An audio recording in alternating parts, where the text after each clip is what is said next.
आता पाऊस पडलाय ना खूप, तर अनंताला खूप फुलं आलेली आहेत. तर आज मी ह्याच फुलांची भाजी करणार आहे. तर आपण ही सगळी फुलं खुडून आणलेली आहेत.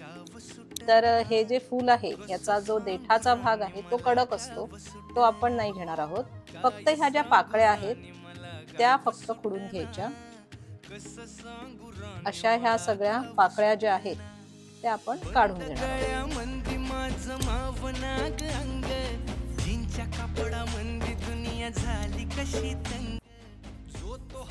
ह्या सगळ्या पाकळ्या आहेत त्या आपण ह्या गरम पाणी केलेलं आहे त्याच्यात घालणार आहोत आणि अर्धा तास ठेवणार आहोत, जेणेकरून ह्या फुलांचा जो उग्र वास असतो तो पूर्ण निघून जाईल.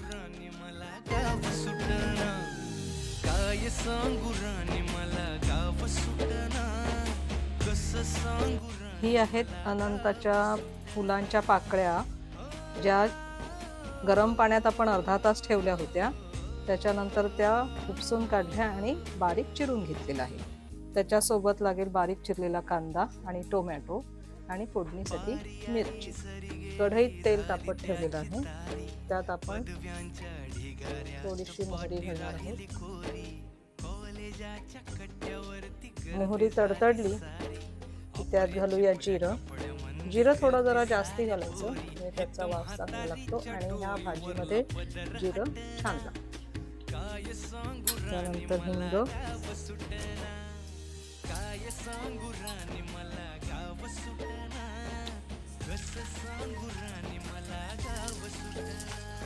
मिरची घातलेली आहे,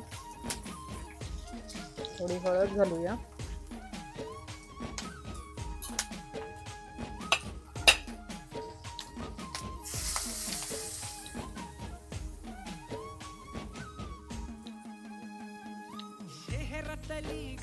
कांदा परतून घेऊया.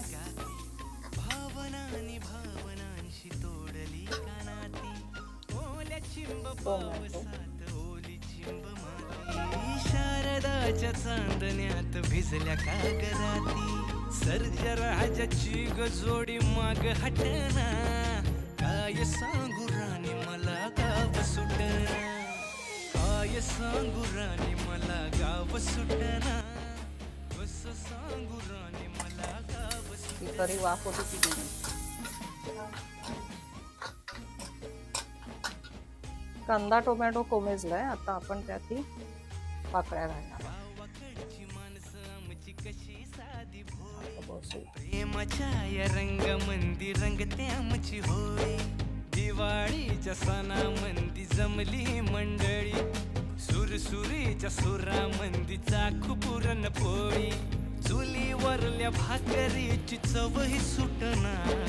काय सांगू राणी मला गाव सुटना.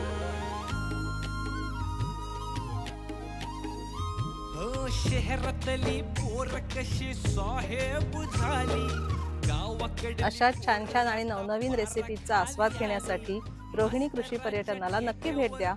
गावो विश्वस्य मातरः, वंदे गो मातरम.